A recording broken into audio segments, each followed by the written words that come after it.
Smoking causes cancer. Smoking kills. புகைப்பிடித்தல் புற்றுநோயை உண்டாக்கும் மற்றும் உயிரை கொல்லும். Consumption of alcohol is injurious to health. மது அருந்துதல் உடல் நலத்திற்கு கேடு விளைவிக்கும். Be safe, don't drink and drive. பாதுகாப்பாக இருப்பீர், மது அருந்துவிட்டு வாகனம் ஓட்டாதீர்.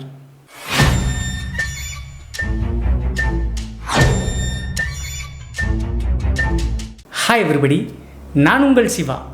Welcome to our channel. இன்றைய காணொலியில் தமிழ்நாட்டினுடைய தஞ்சாவூருக்கு அருகாமையில் நடந்த ஒரு அதிபயங்கர அமானுஷ திகில் சம்பவத்தை தாங்க முழுமையாக பார்க்க போகிறோம்.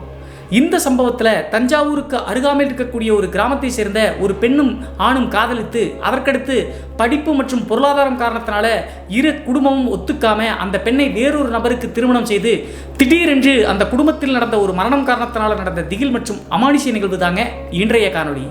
ஸோ இன்றைய காணொலியும் கொஞ்சம் கூட சுவாரஸ்யம் மற்றும் த்ரில்லிங் குறையாமல் நீங்கள் அப்படியே எதிர்பார்க்கலாங்க. இதுபோன்று உங்களுடைய வாழ்க்கையிலும் ஏதாவது திகில் சம்பவம் நடந்துருச்சுன்னா இந்த மின்னஞ்சல் மூலியமாக அதை ஷேர் பண்ணலாங்க. ஒருவேளை மின்னஞ்சலில் டைப் பண்ணுறது கஷ்டமாக இருந்துச்சு அப்படின்னா நம்ம சேனலோட இன்ஸ்டாகிராம் லிங்கை கீழே டிஸ்கிரிப்ஷனில் கொடுத்துருக்கேங்க. அதில் போய் ஃபாலோ பண்ணிவிட்டு வாய்ஸ் நோட்டாக கூட ஷேர் பண்ணலாங்க.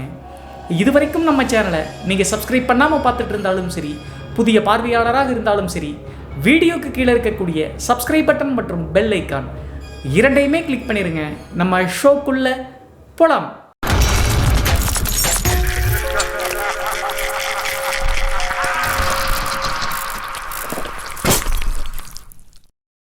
இந்த அமானுஷ சம்பவம் நான் ஏற்கனவே சொன்ன மாதிரி தமிழ்நாட்டினுடைய நெல் உற்பத்திக்கு புகழ்பெற்ற தஞ்சை மாநகரத்திலிருந்து ஒரு 10 கிலோமீட்டர் தொலைவில் இருக்கக்கூடிய அழகிய கிராமத்தில் 2015 காலகட்டத்தில் நடந்த திகில் சம்பவம் தாங்க இந்த சம்பவம்.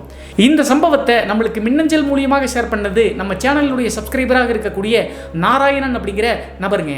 இந்த நிகழ்வு 2015 காலகட்டத்தில் அவங்களுடைய கிராமத்தில் நடந்த திகில் நிகழ்வுங்க.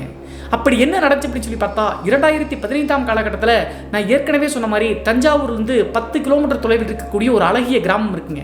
அந்த கிராமத்தை சேர்ந்த பெண்மணியினுடைய பேர் ராகவிங்க. அதே நேரத்தில் அந்த கிராமத்தை சேர்ந்த ராகவியினுடைய தூரத்து சொந்தக்கார பையனுடைய பேர் சந்திரனுங்க. ராகவி மற்றும் சந்திரனுக்கு 10ஆம் வகுப்பிலிருந்தே காதல் மலர ஆரம்பிக்குதுங்க. சிறு வயதிலிருந்தே ஒரே கிராமம், அப்புறம் சொந்தக்காரங்க மட்டும் இல்லாமல் ஒரே பள்ளிக்கூடம்ங்க. இப்படி இருக்கும்போது 8ஆம் வகுப்பில் ஆரம்பித்து ராகவி மற்றும் சந்திரனுடைய காதல் மலர ஆரம்பிக்குதுங்க. பள்ளி பருவ காதல் எப்போதுமே ஆபத்து தாங்க. ஏன்னா புரியாத வயது, அறியாத வயது. சிறு வயது இருந்தாலும் கூட சந்திரனுக்கு இந்த ராகவி மேலே தீராத காதலுங்க. அப்படி இருக்கும்போது 10ஆம் வகுப்பில் நல்ல மார்க்கு தாங்க இந்த சந்திரன் அப்படிங்கிறவர் எடுக்கிறாரு. இருந்தாலும் தன்னுடைய கெட்ட நண்பர்களுடைய சகவாசத்தோடு 11ஆம் வகுப்பு போக மாட்டேன்ட்டாருங்க. எவ்வளவோ சந்திரனுடைய அப்பா அம்மா மிரட்டியும் கூட நான் பள்ளிக்கூடத்துக்கு போக மாட்டேன், இதுவே போதும், நான் வேலைக்கு போகிறேன் அப்படின்னு சொல்லியிருக்காருங்க. அந்த நேரத்தில் இந்த ராகவியும் தன்னுடைய காதலனான சந்திரன்கிட்ட நீ நல்லா படிக்கணும்டா, அப்போ தான் நம்ம 2 பேத்துக்கும் கல்யாணம் பண்ணி வைப்பாங்க அப்படின்னு சொல்லியிருக்காருங்க. எவ்வளவு சொல்லியும் கூட சந்திரன் நான் வேலைக்கு தான் போவேன், பள்ளிக்கூடம் சேர மாட்டேன் அப்படின்னு சொல்லிட்டாருங்க. அதற்கடுத்து சந்திரனுடைய அப்பா அம்மாவும் விட்டுட்டாங்க. ஆனால் இந்த ராகவி அப்படிங்கிற இந்த பெண் 10ஆம் வகுப்பு முடிச்சு 11ஆம் வகுப்பும் போகிறாங்க. 11ஆம் வகுப்பு 12ஆம் வகுப்பு அதற்கடுத்து கல்லூரியும் போக ஆரம்பிக்கிறாங்க. என்னதான் 10ஆம் வகுப்போடு சந்திரன் தன்னுடைய கல்வியை முடிச்சாலும் கூட இந்த ராகவியோடு காதல் மலர்ந்து தாங்க இருக்கு. அதே நேரத்தில் சிறு வயதிலிருந்தே காதலிச்ச காரணத்தினால ராகவி பார்த்தீங்கன்னா கல்லூரி போனாலும் படிக்காத இந்த சந்திரனோடு காதலில் தொடர்ச்சியாக இருந்துட்டு தாங்க இருக்காங்க. 10ஆம் வகுப்பு முடிச்ச இந்த சந்திரன் என்ன பண்ணார் அப்படின்னு சொல்லி பார்த்தா அதற்கடுத்து லாரி கிளீனராக போகிறது, டீச்சர் கிளீனராக போகிறது, ஜேசிபி கிளீனராக போகிறது அப்படின்னு சொல்லிட்டு இந்த டிரைவர் தொழிலில் ஈடுபட ஆரம்பிச்சாருங்க. அதே நேரத்தில் 2-3 வருடங்களில் நல்ல டிரைவராகவும் ஆரம்பித்தாருங்க. இப்படி இருக்கும்போது சந்திரன் வேலைக்கு போய் வரக்கூடிய வருமானத்தில் கல்லூரிக்கு போகக்கூடிய ராகவியை யாருக்கும் தெரியாமல் போய் மீட் பண்ணி வெளியே ஊர் சுற்றிட்டு வருவது வழக்கங்க. இவங்க 20 காதலும் அந்த கிராமத்துக்கு சிறு வயதிலிருந்தே தெரியுங்க. அதே நேரத்தில் ராகவி மற்றும் சந்திரன் தூரத்து சொந்தமுங்க. அதற்கடுத்து இளநிலை கல்வி, முதுகலை கல்வி அப்படின்னு சொல்லிட்டு எல்லா கல்லூரி படிப்புகளையும் முடிக்கிறாங்க இந்த ராகவி அப்படிங்கிறவங்க. அப்படி இருந்தாலும் கூட சந்திரன் மற்றும் ராகவியினுடைய காதல் நான் ஏற்கனவே சொன்ன மாதிரி மலர்ந்து போயிட்டு தாங்க இருந்திருக்கு. கடைசியாக முதுகலை பட்டம் முடிஞ்ச ராகவியை அவங்களுடைய வீட்டில் திருமண ஏற்பாடு செஞ்சு திருமணம் பண்ணி கொடுத்துடலாம். ஏன்னா இந்த சந்திரனோடு பழகிட்டு இருக்கிறது அவங்களுக்கும் தெரியுங்க, அந்த குடும்பத்தாருக்கு. அந்த டைமில் ராகவி எவ்வளவோ அவங்களுடைய பெற்றோர்கிட்ட சொல்லியிருக்காங்க, நான் சந்திரனை தான் கல்யாணம் பண்ணிக்குவேன் அப்படின்னு சொல்லிட்டு. ஆனால் ராகவியினுடைய குடும்பத்தார் சந்திரன் படிக்காத விஷயம் மற்றும் ஃபினான்ஷியல் லெவலில் அவங்களுடைய குடும்பம் கொஞ்சம் கீழே இருந்திருக்குங்க. இதையெல்லாம் மனசில் வச்சு அவனோட சேரவே விடமாட்டேன் அப்படின்னு சொல்லியிருக்காங்க. அதே நேரத்தில் ராகவியினுடைய பெற்றோர்கள் ஒரு வழியாக ராகவிக்கு எல்லாத்தையும் சொல்லி புரிய வச்சுட்டாங்க. நீ முதுகலை பட்டம் முடிச்சிருக்க, எங்கே போனாலும் நல்லபடியாக வாழலாம், இந்த டிரைவர் தொழில் செய்யக்கூடிய சந்திரனை கல்யாணம் பண்ண அப்படின்னா உன்னுடைய வாழ்க்கையே சீரழிஞ்சு போகும் அப்படின்னு சொல்லிட்டு கொஞ்சம் கொஞ்சமாக சொல்லி புரிய வைக்கிறாங்க. அந்த டைமில் ராகவியும் சந்திரனை வெறுக்க ஆரம்பிக்கிறாங்க. ராகவி சந்திரனை வெறுத்தாலும் கூட சந்திரனால ராகவியை விட்டு கொடுக்கவே முடியலைங்க. கடைசியாக கிட்டத்தட்ட 6 மாத காலகட்டம் நிறைய மாப்பிள்ளைகள் வந்துட்டு இருக்கிறத பார்த்துட்டு சந்திரன் வந்து அவங்களுடைய அப்பா அம்மா கிட்ட போய் சண்டை போடுறாருங்க. நம்மளுடைய தூரத்து சொந்தக்கார பொண்ணு தானே, நீங்கள் ஒரு தடவை பொண்ணு கேட்டு பாருங்க அப்படின்னு சொல்கிறாருங்க. சரி நம்ம பையன் சொல்கிறானே சொந்தக்காரங்க தானே அப்படின்னு சொல்லிட்டு சந்திரனுடைய அப்பா அம்மா ராகவியினுடைய வீட்டில் போய் அவங்களுடைய அப்பா அம்மா கிட்ட பொண்ணு கேட்குறாங்க. பொண்ணு கேட்கும்போது சந்திரனுடைய அம்மா அப்பாவை ரொம்ப அசிங்கப்படுத்திடுறாங்க ராகவியினுடைய பெற்றோர்கள். என்ன சொல்லியிருக்காங்க அப்படின்னு சொல்லி பார்த்தா 10ஆம் வகுப்பு மட்டும் தான் படிச்சிருக்கான், அது மட்டும் இல்லாமல் வாடகை ஈச்சரை வச்சு பொழப்பு நடத்திட்டு இருக்கான், என் பொண்ணு வந்து பார்த்தீங்கன்னா முதுகலை பட்டம் படிச்சிருக்கா, அதற்கு தகுந்த பையன் உன் பையன் கிடையாது அப்படின்னு சொல்லிட்டு சொல்லி அசிங்கப்படுத்தி அனுப்பிடுறாங்க. இந்த டைமில் ஊருக்குள்ளே வந்து பார்த்தீங்கன்னா இப்படி பொண்ணு கேட்டு பிரச்சனையாகிறத பார்த்துட்டு ராகவியினுடைய பெற்றோர்கள் எப்படியாவது கல்யாணம் பண்ணி வச்சிடணும், தன்னுடைய பெண்ணுக்கு தகுந்த மாப்பிள்ளையை பார்த்து அப்படி சொல்லிட்டு அவசர அவசரமாக ஒரு பையனை தேடுறாங்க. கிட்டத்தட்ட 1 மாத காலகட்டத்திலேயே ராகவியினுடைய படிப்பு மற்றும் அவங்களுக்கு ஏற்ற மாதிரி ஒரு பையன் அமைஞ்சிடறாருங்க. அந்த பையனுடைய பேர் வினோத்துங்க. அவங்களுடைய சொந்த ஊர் கோயம்புத்தூருங்க. ராகவி என்ன படிச்சிருக்காங்களோ அதே மாதிரி தான் அந்த வினோத் அப்படிங்கிற பையனும் நல்ல கல்லூரி படிப்பை முடிச்சு ஐடியில் வேலை செஞ்சுட்டு இருக்காங்க. அந்த டைமில் ராகவி மற்றும் வினோத்தினுடைய கல்யாண ஏற்பாடுகள் நடக்குதுங்க. எவ்வளவோ கஷ்டப்பட்டு அந்த கல்யாணத்தை நிறுத்தலாம் அப்படின்னு சொல்லிட்டு சந்திரன் முயற்சி செய்கிறாருங்க. ஆனால் ராகவியினுடைய மனசு மாற்றி இது வினோத்தோட தான் கல்யாணம் பண்ணணும் அப்படின்னு சொல்லி காரணத்தினால சந்திரனால் எதுவும் பண்ண முடியலைங்க. கடைசியாக ஒரு வழியாக ராகவி மற்றும் வினோத்தினுடைய கல்யாணம் நல்லபடியாக முடியுதுங்க. கல்யாணம் பண்ண வினோத்துக்கு ராகவி மற்றும் சந்திரன் 2 பேர் காதலிச்சது தெரியாதுங்க, அவங்க வெளியூர் அப்படிங்கிற காரணத்தினால. கல்யாணமான உடனே ராகவி மற்றும் வினோத் 2 பேரும் சொந்த ஊரான கோயம்புத்தூரில் போய் ஷிஃப்ட் ஆகுறாங்க கணவன் மனைவியாக. வினோத்துக்கு அப்பா அம்மா இருந்தாலும் கூட தனி குடித்தனம், தனி வீடு வச்சுட்டாங்க. ஹஸ்பண்ட் ஒய்ஃப் வந்து பார்த்தீங்கன்னா குடும்பத்தை நடத்த ஆரம்பிக்கிறாங்க. தன்னுடைய முன்னாள் காதலியான ராகவி வந்து கல்யாணமாகி கோயம்புத்தூருக்கு போனதுக்கு முன்னாடி சந்திரன் வந்து குடிக்க அடிமையாயிட்டாருங்க. சிறு வயதிலிருந்தே பள்ளி பருவத்திலிருந்தே காதலிச்ச காரணத்தினால இப்படி துரோகம் பண்ணிட்டாலே, நம்மளை விட்டுட்டு போயிட்டாலே அப்படின்னு சொல்லிட்டு பயங்கரமாக மனசு புழுங்கி போய் அடிக்கடி ஆளுக்கு அடிமையானாருங்க. இதில் ஒரு குறிப்பிடப்பட வேண்டிய விஷயம் என்ன அப்படி சொல்லி பார்த்தா, ராகவி வந்து வினோத்தை கல்யாணம் பண்ணுவதற்கு 1 மாத காலகட்டத்துக்கு முன்னாடியேங்க வாடகை தொழில் செய்கிறாங்க அப்படின்னு சொல்லிட்டு ராகவியினுடைய அப்பா அம்மா பேசின காரணத்தினால ஒரு சொந்த செகண்ட் ஹேண்டில் ஈச்சர் வண்டியை வாங்கி தாங்க வச்சிருந்திருக்காரு இந்த சந்திரன் அப்படிங்கிறவர். சரி சொந்த வண்டி இருந்தாலாவது கல்யாணம் பண்ணி கொடுப்பாங்களா அப்படின்னு சொல்லி பார்த்தா அதற்கு பின்பு தான் அவங்களுடைய அப்பா அம்மாவை அசிங்கப்படுத்தி படிப்பு தகுதி இல்லை அப்படின்னு சொல்லிட்டு அனுப்பி வச்சாங்க. இந்த டைமில் டியூ போட்டு வாங்கின அந்த ஈச்சர் வண்டியும் சரியாக பயன்படுத்துறீங்க சந்திரன் அப்படிங்கிறவர். தன்னுடைய காதலி திருமணமாகி போயிட்டாலே அப்படின்னு சொல்லிட்டு குடிக்கு அடிமையாகி வீட்டிலேயே இருந்திருக்காருங்க. அதற்கடுத்து ராகவி மற்றும் வினோத்தினுடைய கல்யாண வாழ்க்கை நல்லபடியாக தாங்க போச்சு. திருமணமான பிறகு ராகவி வந்து பார்த்தீங்கன்னா சுத்தமாகவே தன்னுடைய முன்னாள் காதலனான சந்திரனை மறக்க ஆரம்பிச்சிட்டாங்க. வினோத்தான தன்னுடைய கணவர் மேல முழு பாசம் வச்சு கோயம்புத்தூர்ல போய் தங்கி அதற்கடுத்து ராகவி வந்து பார்த்தீங்கன்னா ஹவுஸ் ஒய்ஃபா வீட்டில் தாங்க இருந்திருக்காங்க. இந்த வினோத் அப்படிங்கிறவர் தான் கோயம்புத்தூர்ல ஒரு ஐடி நிறுவனத்தில் போய் வேலை செஞ்சுட்டு டெய்லி வருவாருங்க. என்னதான் கோயம்புத்தூர்ல ராகவி இருந்தாலும் கூட அங்கே என்ன நடக்குது அப்படின்னு சொல்லிட்டு அப்டேட் வந்து இந்த சந்திரனுக்கு தெரிய வந்துச்சுங்க. தஞ்சாவூர் இருக்கக்கூடிய சந்திரனுக்கு என்ன காரணம் அப்படின்னு சொல்லி பார்த்தா, நான் ஏற்கனவே சொன்ன மாதிரி ராகவி மற்றும் சந்திரன் 2 பேரும் தூரத்து ரிலேஷன்ஸ் தானே. அதனால சந்திரனுக்கு ராகவிக்கு நெருங்கிய சொந்தக்காரங்களாக இருக்கக்கூடிய பசங்க நிறைய பேர் பழக்கங்க. அவங்க எந்த ஏரியாவில் இருக்காங்க எல்லா அப்டேட்ஸுமே இந்த சந்திரனுக்கு தெரியுங்க. கல்யாணமாகி கிட்டத்தட்ட 1 வருட காலகட்டம் 1.5 வருட காலகட்டங்கள் ராகவி மற்றும் வினோத்தினுடைய வாழ்க்கை நல்லபடியாக போயிட்டு இருந்துச்சுங்க. இந்த 1 வருடம் 1.5 வருட காலகட்டமும் சந்திரன் வந்து பார்த்தீங்கன்னா குடிக்க அடிமையாகி அந்த பெண்ணையே நினைச்சிட்டு இருந்திருக்காருங்க. சரி இப்படி தன்னுடைய மகனுடைய வாழ்க்கை போக போகுது அப்படின்னு சொல்லிட்டு சந்திரனுடைய அம்மா அப்பா வேற பெண்ணை திருமணம் பண்ணி வைக்கலாம் அப்படின்னு சொல்லிட்டு ஏற்பாடு செய்யும் போது பெற்றோர்களை அடிக்கவே போயிட்டாருங்க. நான் அவளை மறக்க முடியாது, எனக்கு கல்யாணமே வேண்டாம் அப்படின்னு சொல்லிட்டு வீட்டில் அடம்பிடிச்சிட்டு இருந்திருக்காருங்க. அதே நேரத்தில் ராகவி மற்றும் வினோத்தினுடைய கல்யாண வாழ்க்கை 1.5 வருட காலகட்டங்கள் கழிச்சு ஒரு பெரிய இடியா ஒன்று விழுந்துச்சுங்க.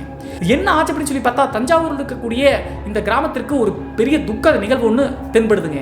அந்த நிகழ்வு என்ன அப்படின்னு சொல்லி பார்த்தா, இந்த ராகவியினுடைய கணவரான வினோத் அப்படிங்கிறவர் ஐடி நிறுவனத்துக்கு போயிட்டு திரும்பி ரிட்டர்ன் வரும்போது ஒரு ஆக்சிடென்ட் ஏற்பட்டு இறந்து போயிட்டார் அப்படின்னு சொல்லிட்டு நியூஸ் வருதுங்க. இந்த நியூஸை கேள்விப்பட்ட உடனே ஒட்டுமொத்த கிராமமும் கலங்கி போச்சுங்க.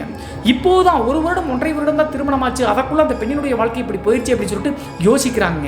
என்ன ஆச்சு அப்படின்னு சொல்லி பார்த்தா, இந்த ராகவியினுடைய கணவர் வினோத் அப்படிங்கிற நபரை பொறுத்தளவு டே ஷிஃப்ட்டுங்க. மதியம் ஒரு 3 மணி தோராயமாக வீட்டிலிருந்து கிளம்பினார் அப்படின்னா இரவு ஒரு 12 மணி 1 மணிக்கு தான் ரிட்டர்ன் வருவாருங்க பைக்கில் அந்த ஐடி நிறுவனத்துக்கு போயிட்டு. அப்படி ஒரு நாள் 3 மணிக்கு கிளம்பி நைட்டு 1 மணி 1.5 மணி தோராயமாக பைக்கில் வந்துட்டு இருக்கும்போது ஏதோ ஒரு வண்டி வந்து அடிச்சு இறந்து போயிட்டாருங்க ஸ்பாட்லேயே. இந்த தகவல் மட்டும்தான் ஒட்டுமொத்த ஊருக்காரங்களுக்கும் தெரியுதுங்க. அதுக்கடுத்து ஒட்டுமொத்த ஊரும் வினோத்தினுடைய இறுதி சடங்கில் போய் கோயம்புத்தூரில் கலந்துட்டு அந்த பையனை எடுத்து போய் அடக்கம் பண்ணிடுறாங்க. ராகவிக்கு 1.5 வருட காலகட்டங்கள் ஆனாலும் கூட குழந்தைகள் கிடையாது இல்லையா, அதனால ராகவி துக்கத்தோடய தன்னுடைய வாழ்க்கையை இப்படி ஆயிடுச்சு அப்படின்னு சொல்லிட்டு அழுதுகிட்டே திரும்ப ரிட்டர்ன் தஞ்சாவூருக்கே வந்துட்டாங்க. இந்த சந்திரன் இருக்கக்கூடிய கிராமத்துக்கே வந்துட்டாங்க. ராகவியினுடைய கணவர் வினோத் இறந்த பிறகு இந்த சந்திரனுக்கு ஓரளவுக்கு மனசுக்குள்ள சந்தோஷம் இருந்திருக்குங்க. என்னதான் இருந்தாலும் தன்னுடைய முன்னாள் காதலை திரும்ப வந்துட்டா நம்மளுக்கு கண்டிப்பா மறுபடியும் இவரை திருமணம் பண்ணி வைப்பாங்க அப்படின்னு சொல்லிட்டு இவருடைய உள்ளுணர்வை நினைச்சுக்கிட்டே இருந்திருக்குங்க. இருந்தாலும் தன்னுடைய கணவரை இழந்த இந்த ராகவி அப்படிங்கிறவங்க சொந்த கிராமத்துக்கு வந்து கூட சந்திரனை ஏறெடுத்தும் கூட பார்க்கலீங்க. அப்போது அப்படி பண்ணாலும் கூட சந்திரன் அடிக்கடி ராகவியினுடைய வீட்டுக்கு போயிட்டு வருவது வழக்கமா இருந்திருக்குங்க. கல்யாணத்துக்கு முன்னாடி பெண் கேட்கும்போது ராகவியினுடைய குடும்பத்திற்கும் சந்திரனுடைய குடும்பத்துக்கும் சண்டை இருந்துச்சுங்க. ஆனா அந்த துக்க நிகழ்வுக்கெல்லாம் போயிட்டு வந்து இந்த பெண்ணினுடைய வாழ்க்கை இப்படி ஆயிடுச்சு அப்படின்னு சொல்லிட்டு ஆறுதலுக்காக அடிக்கடி வந்து பார்த்தீங்கன்னா அவங்களுடைய அப்பா அம்மா இருக்கும்போது வீட்டுக்கு போவாருங்க. என்னதான் இருந்தாலும் தூரத்து சொந்தம் தானே. அதே நேரத்தில் ராகவியினுடைய அம்மா அப்பாவும் அதை பெருசா எடுத்துக்கலீங்க. சரி பெண்ணுக்கு ஆறுதலா இருக்கட்டும் அப்படின்னு சொல்லிட்டு வினோத் இறந்து கிட்டத்தட்ட 1 வருடம் 1.5 வருட காலகட்டம் கழிச்சுங்க. 1 வருட காலகட்டம் அந்த முதல் வருட திதியெல்லாம் முடிச்சுட்டு ராகவி வந்து பார்த்தீங்கன்னா தஞ்சாவூர்லேருந்தே ஒரு வேலைக்கு போக ஆரம்பிச்சாங்க. வேலைக்கு போயிட்டு வரும்போதெல்லாம் இந்த சந்திரன் அடிக்கடி ராகவி கிட்ட போய் பேச்சு கொடுக்க ஆரம்பிச்சாருங்க.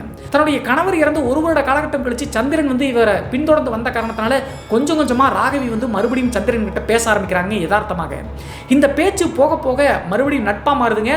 மறுபடியும் திரும்ப காதலா மாற ஆரம்பிக்குது. இது ராகவியினுடைய பெற்றோர்களுக்கு தெரிஞ்சாலும் கூட அவங்களுக்கு மனசு திருப்தி தாங்க. முதுகலை பட்டம் முடிச்ச தன்னுடைய மகளுக்கு கணவர் இறந்துட்டாங்க, மறுபடியும் திருமணம் அமைகிறது கஷ்டம். ஏற்கனவே சந்திரன் வந்து ராகவியை லவ் பண்ணிட்டு இருந்தார்ல, இப்போது கேட்டாங்க அப்படின்னா திருமணம் பண்ணி கொடுத்துடலாம் அப்படின்னு சொல்லிட்டு ராகவியினுடைய பெற்றோர்கள் அப்படி ஒரு எண்ணத்தோடு மனசுல வச்சுட்டு இருந்தாங்க. அதனால சந்திரனை எதுவும் எகுத்து கேள்வி கேட்காம விட்டுட்டாங்க. இவங்க நினைச்ச மாதிரியே வினோத் இறந்து 1 வருடம் 1.5 வருட காலகட்டம் கழிச்சு இந்த சந்திரன் மற்றும் ராகவி நல்ல நட்பு பழக்கம் ஏற்பட்டு ஒரு நாள் சந்திரன் வந்து அவங்களுடைய அப்பா அம்மா கிட்ட போய் சண்டை போடுறாருங்க. எதற்காக அப்படின்னு சொல்லி பார்த்தா ராகவியினுடைய வாழ்க்கை இப்படி ஆயிடுச்சு இல்லை, என்னுடைய வாழ்நாளில் கல்யாணம் பண்ணால் நான் அவளை மட்டும் தான் பண்ணுவேன், அதனால் நீங்கள் போய் பொண்ணு கேளுங்க இப்போ கொடுத்துருவாங்க அப்படின்னு சொல்லிட்டு சந்திரன் சொல்கிறாருங்க. தன்னுடைய மகனும் வந்து பார்த்தீங்கன்னா யாரையும் கல்யாணம் பண்ணிக்க மாட்டேங்கிறேன் அப்படின்னு சொல்லிட்டு சொல்கிறானே அப்படின்னு சொல்லிட்டு வேற வழி இல்லாமல் சந்திரனுடைய அம்மா அப்பா ராகவியினுடைய பெற்றோர்கள்ட்ட போய் பொண்ணு கேட்குறாங்க மறுபடியும் மறுமணத்திற்காக. அப்படி பொண்ணு கேட்ட உடனே எதுவுமே பேசலீங்க ராகவியினுடைய அம்மா அப்பா. சரி அப்படின்னு சொல்லிட்டு அக்செப்ட் பண்ணி கரெக்டாக வினோத் இறந்து 1.5 வருட காலகட்டங்கள் கழிச்சு ராகவி மற்றும் சந்திரனுடைய கல்யாண வாழ்க்கைக்கு அக்செப்ட் பண்ணிட்டாங்க 2 குடும்பத்தாரும். கல்யாண ஏற்பாடுகள்லாம் நடந்தாலும் கூட ராகவி மற்றும் சந்திரனுக்கு ஜாதகமெல்லாம் போய் மேட்ச் பண்ணி பார்க்கலைங்க. சந்திரன் அக்செப்ட் பண்ண மாட்டேட்டாரு. அதில் ஏதாவது சிக்கல் வந்துருமோ அப்படின்னு சொல்லிட்டு கடைசியாக இவங்களுடைய கல்யாணம் கோலாகலமாக தஞ்சாவூரில் இருக்கக்கூடிய ஒரு மண்டபத்தில் நடைபெற்று முடியுதுங்க. இந்த ராகவி மற்றும் சந்திரனுடைய கல்யாணம் முடிஞ்ச உடனே முதல் முறையாக வீட்டுக்கு வரதுக்கு முன்னாடியே இவங்களுடைய பழக்கம் என்ன அப்படின்னு சொல்லி பார்த்தா சந்திரனுடைய பழக்கம் அவங்களுடைய கிராமத்திலிருந்து 20 கிலோமீட்டர் தொலைவில் இருக்கக்கூடிய குலதெய்வ கோயிலில் போய் ஆசீர்வாதம் சாமி கும்பிட்டு வந்துடலாம் அப்படின்னு சொல்லிட்டு சந்திரனுடைய அம்மா அப்பா சொல்றாங்க. அந்த காரணத்தினால ராகவி மற்றும் சந்திரன் மணமக்கள் கோலத்தில் வந்து பார்த்தீங்கன்னா ஒட்டுமொத்த உற்றாரோடு சேர்ந்து அந்த குலதெய்வ கோயிலுக்கு கிளம்புறாங்க. பொதுவாக கிராமங்களில் என்ன பண்ணுவாங்க அப்படின்னா இந்த மணமகளுக்கு ஒரு கார் அரேஞ்ச் பண்ணிடுவாங்க. மீதி ரிலேஷன்ஸுக்கெல்லாம் இந்த டெம்போ வச்சு லோடு வண்டி மாதிரி ஏற்றிட்டு மக்களை கூட்டிகிட்டு போவது வழக்கம். அதே மாதிரி தான் இந்த சந்திரன் அப்படிங்கிற ஒரு சொந்த ஈச்சர் வச்சிருக்காரு இல்லையா, அந்த ஈச்சரில் வந்து பார்த்தீங்கன்னா சந்திரன் தான் ஓட்டிட்டு போறாருங்க. அந்த டிரைவர் கேபினில் ராகவியும் உட்கார வச்சு அதே நேரத்தில் மீதம் இருக்கக்கூடிய 2 குடும்பத்தார் மற்றும் உற்றாரோரெல்லாம் அந்த ஈச்சர் வண்டியில் பின்னாடி ஏற்றிக்கிட்டு நேராக மண்டபத்திலிருந்து குலதெய்வ கோவிலுக்கு கிளம்புதுங்க அந்த வண்டி. குலதெய்வ கோவிலுக்கு ஒரு 1/2 கிலோமீட்டர் 1 கிலோமீட்டர் தூரம் போயிட்டே இருக்கும்போது இந்த ஈச்சர் வண்டியை சந்திரன் தாங்க நான் ஏற்கனவே சொன்ன மாதிரி ஓட்டிட்டு இருக்காரு. கலகலப்பாக தன்னுடைய கணவரான சந்திரன் கிட்ட ராகவி பேசிட்டே இருக்காங்க. குலதெய்வ கோயில் ஒரு காட்டுக்குள் இருக்கக்கூடிய பத்ரகாளியம்மன் கோயிலுங்க. அந்த பத்ரகாளியம்மன் கோவிலுக்குள்ள அந்த ஈச்சர் வண்டி போயிட்டே இருக்குங்க. கரெக்டாக ஒரு 1 கிலோமீட்டர் முன்னாடி திடீர்னு ஒரு பெரிய விபத்து ஒன்று ஏற்படுதுங்க. அது என்ன அப்படின்னு சொல்லி பார்த்தா ஈச்சர் வண்டியினுடைய அந்த முன் டயர் வந்து பார்த்தீங்கன்னா பட்டாருன்னு வெடிச்சிருதுங்க. வெடிச்ச அடுத்த செகண்டே வண்டி வந்து நிலைத்தடு மாதிரி சரட்டுன்னு பக்கத்தில் இருக்கக்கூடிய ஒரு மரத்தில் போய் லைட்டாக இடிச்சிருதுங்க கண்ட்ரோல் பண்ணுறதுக்குள்ளேயே. அப்படி இடிக்கிறதுக்குள்ளேயே இந்த ராகவி அப்படிங்கிறவங்க முன்னாடி தன்னுடைய கணவரோடு பேசிட்டு வந்தாங்க இல்லையா அந்த டிரைவர் கேபினில் முன்னாடி வந்து பார்த்தீங்கன்னா நெத்தியில் அடிபட்டு லைட்டாக ரத்தம் வந்துடுதுங்க. அதே நேரத்தில் இந்த சந்திரன் அப்படிங்கிறவரும் அந்த ஸ்டேரிங்கில் வந்து பார்த்தீங்கன்னா நெஞ்சோடு அடைச்சு வெளியே நின்றுக்கிறாருங்க. ஆனால் எந்தவித உயிர் பாதிப்பும் இல்லை. அதற்கடுத்து கீழே இறங்கி இந்த முன்னாடி டயர் எப்படி வெடிச்சு அப்படின்னு சொல்லிட்டு சந்திரன் செக் பண்ணி பார்க்குறாருங்க. 2 டயருமே புது டயருங்க, எப்படி வெடிச்சு அப்படின்னே தெரியல. அதற்கடுத்து ஒரு வழியாக ஸ்டெப்னி எல்லாம் எடுத்து மாற்றி குலதெய்வ கோவிலுக்கே போயிட்டாங்க. குலதெய்வ கோவிலை ரீச் பண்ணுறதுக்கு முன்னாடி இப்படி ஒரு அபசகுணம் ஏற்பட்ட காரணத்தினால 2 குடும்பத்தாரும் கொஞ்சம் தயக்கத்தோடு இருக்காங்க, இப்படி நடக்கக்கூடாது அப்படின்னு சொல்லிட்டு. இருந்தாலும் ஒரு வழியாக சந்திரனுடைய குலதெய்வ கோவிலை ரீச் பண்ணிட்டாங்க. அங்கே போயிட்டு இவங்களுடைய வழக்கப்படி என்ன பண்ணுவாங்க அப்படின்னு சொல்லி பார்த்தா பொங்கல் வைப்பாங்க. கல்யாணமாகி வந்தாங்க அப்படின்னா அந்த பொங்கல் பற்றி தெரியும் இல்லையா, கிராமத்தில் இருக்கக்கூடியவங்கெல்லாம் கொதிக்கக்கூடாது, கண்ணீர் சிந்துற மாதிரி சிந்தக்கூடாது. கரெக்டாக கிழக்கு நோக்கி வந்து பார்த்தீங்கன்னா அந்த பொங்கலினுடைய நுரை விழுகணும். அப்படி விழுகுமா அப்படின்னு சொல்லிட்டு பொங்கல் வச்சு பார்க்கும்போது அந்த பொங்கல் வந்து கண்ணீர் வர்ற மாதிரி கொதிச்சு சொட்டு சொட்டா விழுகுதுங்க. இது வந்து பெரிய அபசகுணம் அப்படின்னு சொல்லிட்டாங்க கிராமத்தார் நினைப்பாங்க. அதே மாதிரி சந்திரனுடைய குடும்பத்தாருக்கும் ராகவியினுடைய குடும்பத்தாருக்கும் ஒன்றும் புரியலிங்க. 2-3 டைம் வந்து பார்த்தீங்கன்னா அந்த பொங்கல் தண்ணியை கீழே ஊற்றிட்டு பொங்கல் வைக்கும்போது அதே மாதிரி கொதிச்சு கண்ணீர் தாங்க சிந்துது. கடைசியாக பூசாரி வந்து பார்த்தீங்கன்னா ஒன்றும் பிரச்சனை இல்லை அப்படின்னு சொல்லிட்டு பொங்கலை வச்சு அபிஷேக பூஜை எல்லாம் பண்ணுறாங்க. அபிஷேக பூஜை பண்ணிட்டு கிளம்பலாம்னு சொல்லிட்டு முடிவெடுக்கும் போது சந்திரனுடைய அப்பா அம்மா இது ஏற்கனவே 2-3 அபசகுணம் நடந்துச்சு அப்படின்னு சொல்லிட்டு ஜாதகம் வேற பார்க்கல இல்லையா, அதனால அங்கே ஒரு முக்கியமான விஷயத்தை அந்த பூசாரிகிட்ட கேட்குறாங்க. என்ன கேட்குறாங்க அப்படின்னு சொல்லி பார்த்தா, அந்த பத்திரகாளியம்மன் கோவிலில் பூ கேட்பது அப்படின்னு சொல்லிட்டு சொல்லுவாங்க தெரியும்ல, அந்த சாமியினுடைய சிலை மேலே தலையில் வந்து பார்த்தீங்கன்னா பூ வச்சுருவாங்க. அந்த ட்ரம் செட் வச்சு உள்ள கருவறையில் அடிப்பாங்க. அடித்தாங்க அப்படின்னா அந்த பூ வந்து கீழே விழுகணும். எவ்வளோ நேரம் கழிச்சு விழுகுது, குப்புறக்க விழுந்தா இந்த குடும்பத்துக்கு ஏதோ ஆபத்துன்னு சொல்லுவாங்க. பூ வந்து சைடில் விழுந்துச்சு அப்படின்னா நல்லதுன்னு சொல்லுவாங்க. ஸோ அந்த மாதிரி பூ கேட்பதாவது கேட்கலாம் அப்படின்னு சொல்லிட்டு சந்திரனுடைய அப்பா அம்மா சொல்கிறாங்க. அப்படி கேட்ட உடனே சந்திரனால் அதை பிளாக் பண்ண முடியலைங்க, சரி அப்படின்ட்டாரு. அதற்கடுத்து அந்த பத்திரகாளியம்மன் சிலை மேலே அரளிப்பூ வச்சு அந்த தம்பட்டம் அடிக்கிறாங்க. அடிக்கும் போது கிட்டத்தட்ட 1/2 மணி நேரம் 1 மணி நேரம் வந்து பார்த்தீங்கன்னா அந்த பூ விழுகவே மாட்டேங்குது, இழுத்து பிடிச்சிக்கிட்டே இருக்குது. நுனியில் இருக்குங்க, ஆனால் கீழே விழுக மாட்டேங்குது. கடைசியாக அப்போதே சந்திரனுக்கு புரிஞ்சிச்சிங்க ஏதோ தப்பான ஆபத்தான விஷயம் நடக்க போகுது அப்படின்னு சொல்லிட்டு. அதற்கடுத்து 1 மணி நேரம் 1.5 மணி நேரம் கழிச்சு அந்த பூசாரி வந்து பார்த்தீங்கன்னா அந்த தப்பட்டை அடின்னு அடித்து கடைசியாக குப்புறக்க விழுந்ததுங்க, தூக்கி வீசிடுச்சு. அது மட்டும் இல்லாமல் பூ வைக்கும்போது ஒரு பூ அப்புறம் ஒரு எலுமிச்சங்கனியை வைப்பாங்க. அந்த எலுமிச்சங்கனி சாதுவாக வந்து பொறுத்து விழுந்துச்சு அப்படின்னா பிரச்சனை கிடையாதுங்க. சில நேரங்களில் அந்த வச்சிருக்கக்கூடிய எலுமிச்சங்கனி தூக்கி கருவறையை விட்டு வெளியே வீசிடுங்க. அந்த மாதிரி நடந்துச்சு அப்படின்னாலும் அந்த பூ கேட்கக்கூடிய குடும்பத்துக்கு ஆபத்துன்னு சொல்லுவாங்க. கிட்டத்தட்ட 1 மணி நேரம் கழிச்சு அந்த அரளிப்பூ வந்து பார்த்தீங்கன்னா குப்புறக்க விழுந்துருதுங்க. அந்த எலுமிச்சங்கனி அந்த சிலையிலிருந்து தூக்கி வெளியே கருவறையில் வீசுற மாதிரி வீசிடுச்சுங்க. இதை பார்த்த உடனே சந்திரனுடைய குடும்பத்தாருக்கு கொலையே நடுங்கி போச்சுங்க. எல்லாமே அபசகுணமாக நடக்குதே. வரும்போது வண்டியினுடைய டயர் வெடிச்சு நெத்தியில் வந்து ரத்தம் வந்துச்சு ராகவிக்கு. அதே நேரத்தில் பொங்கலும் கண்ணீர் விட்டுச்சு. இப்போது பூவும் குப்புறக்கு விடுதே அப்படி சொல்லிட்டு மனசு நொந்து போய் வேற வழி இல்லாமல் வீட்டுக்கு திரும்ப வர ஆரம்பிச்சாங்க 2 குடும்பத்தாரும். திரும்ப ரிட்டன் வண்டி ஓட்டிட்டு வரும்போது சந்திரன் வந்து ராகவி கிட்ட எதுவுமே பேசலைங்க. அவர் ஏதோ ஒரு மன குழப்பத்திலேயே இருக்கிற மாதிரி அவருடைய முகம் காமிச்சிருக்குங்க. எதையோ மனசில் யோசிச்சுக்கிட்டே வந்துட்டு இருக்காரு வீடு வரைக்கும். கடைசியாக அந்த குலதெய்வ கோவிலிருந்து கிளம்பும் போது சந்திரனுடைய அப்பா அம்மாவை அந்த பூசாரி கூப்பிட்டு ஒரு முக்கியமான விஷயத்தை சொல்லியிருக்காருங்க. எல்லாமே அபசகுணமாக இருக்குது, ஒருவேளை நான் நினைக்கிறதா கூட இருக்கலாம் அப்படின்னு சொல்லிட்டு என்ன விஷயத்தை சொல்லியிருக்காரு அப்படின்னு சொல்லி பார்த்தா, இந்த பெண்ணுக்கு வந்து பார்த்தீங்கன்னா 2வது திருமணம் தானே, மறுமணம் தானே, அதனால் ஜாதகமெல்லாம் பார்க்கல. 1 வார காலகட்டம் கழிச்சு ராமேஸ்வரத்துக்கு இந்த பெண்ணையும் மாப்பிள்ளையும் கூட்டிகிட்டு போய் அங்கே ஒரு சின்ன பரிகாரம் பண்ணுவாங்க. அந்த பரிகாரத்தை பொறுத்தளவு என்ன பண்ணுவாங்க அப்படின்னு சொல்லி பார்த்தா, ஒரு பெண்ணை வந்து மறுமணம் பண்ணுறோம் அப்படின்னா ஒரு வாழை மரத்தை வந்து சைடில் அந்த கட்டிக்கக்கூடிய மாப்பிள்ளை வந்து பார்த்தீங்கன்னா சைடில் உட்கார வச்சு ஒரு வாழை மரத்தை வச்சுருவாங்க. அந்த வாழை மரத்துக்கு வந்து ஒரு தாலியை கட்டி கடைசியாக அந்த மாப்பிள்ளையை வச்சு அருவாளை வச்சு வெட்ட வைப்பாங்க. வெட்ட வச்சுட்டு அதற்கடுத்து மறுபடியும் அந்த மனைவி கிட்ட தாலியை கட்டணுங்க 2வது முறையாக. இப்படி கட்டணும் அப்படின்னா அந்த நபருக்கும் 2வது திருமணமாக அது அமைஞ்சிருங்க. இது ஒரு பரிகார முறை. வாழை மரம் அப்படிங்கிறது ஒரு பெண்ணுக்கு சமங்க. அந்த வாழை மரத்துக்கு ஒரு தாலியை அந்த மாப்பிள்ளை கட்டிட்டு வெட்டிட்டார் அப்படின்னா அந்த மனைவி இறந்துருவாங்களா. ஸோ அந்த நபருக்கு வந்து பார்த்தீங்கன்னா 2வது திருமணம் ஆயிரும். ஏற்கனவே அந்த பெண்ணுக்கு மறுமணம் ஸோ மேட்ச் ஆயிரும் அப்படின்னு சொல்லுவாங்க. இதே பரிகாரத்தை செய்ய சொல்லி அந்த குலதெய்வ கோவில் பூசாரி சொல்லியிருக்காருங்க. அந்த காரணத்தினால 1 வார காலகட்டம் கழிச்சு இந்த சந்திரன் மற்றும் ராகவியை கூப்பிட்டு ராமேஸ்வரத்துக்கு போகிறாங்க அந்த குடும்பத்தார். ராமேஸ்வரம் போய் நான் ஏற்கனவே சொன்ன மாதிரி அந்த பரிகார பூஜையை செய்யும் போது சைடில் வந்து பார்த்தீங்கன்னா சந்திரன் உட்கார வச்சு ஒரு வாழைக்கண்ணை வச்சிடறாங்க, தாலியை கட்ட சொல்கிறாங்க, கட்டிடுறாங்க. கட்டிட்டு அந்த தாலியோடு சேர்த்துருக்கக்கூடிய அந்த கிளையை பிடிச்சிட்டு அருவாளை கொடுத்து வெட்ட சொல்கிறாங்க இந்த சந்திரனை. அதே மாதிரி அந்த தாலி இருக்கக்கூடிய பகுதியை பிடிச்சிட்டு அருவாள் எடுத்து வெட்டுறாருங்க. வெட்டும் போது இப்படி டக்குன்னு வாழை மரத்தையும் வெட்டிட்டு அவருடைய கையில் பட்டு ரத்தம் சாரையாக போகுதுங்க. அந்த அருவாள் வந்து ரொம்ப கூர்மையாக இருந்த காரணத்தினால இது எல்லாமே ராகவியும் பார்த்துட்டு இருந்து பயங்கரமாக ஷாக் ஆகிட்டாங்க. ரத்தம் அவ்வளவு போகுது. அதற்கடுத்து அந்த பரிகார பூஜையெல்லாம் முடிச்சு வேகமாக பக்கத்தில் இருக்கக்கூடிய ஒரு கிளினிக் கூட்டு போய் அந்த ஸ்டிச் எல்லாம் பண்ணியிருக்காங்க.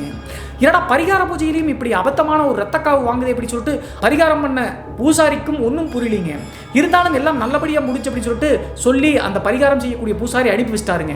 திரும்பி வரும்போதும் சந்திரனுடைய குடும்பத்தாருக்கு பெரிய குழப்பம் இருந்துகிட்டே இருக்குங்க. ஏன்னா இவ்வளவு தடங்கல்கள் ஏற்படுது அப்படி சொல்லிட்டு இந்த நிகழ்வுகள் எல்லாமே வினோத்தினுடைய ஆவியினுடைய ஆட்டம் தான் அப்படி சொல்லிட்டு உங்களுக்கு புரிஞ்சுக்குங்க. எப்போது சந்திரன் வந்து பார்த்தீங்கன்னா வினோத்தினுடைய மனைவியான ராகவியை 2ஆம் கல்யாணம் பண்ணாரோ அப்போதே அமானுஷி ஆட்டம் இவங்களுடைய குடும்பத்தில் தொடங்கிருச்சுங்க.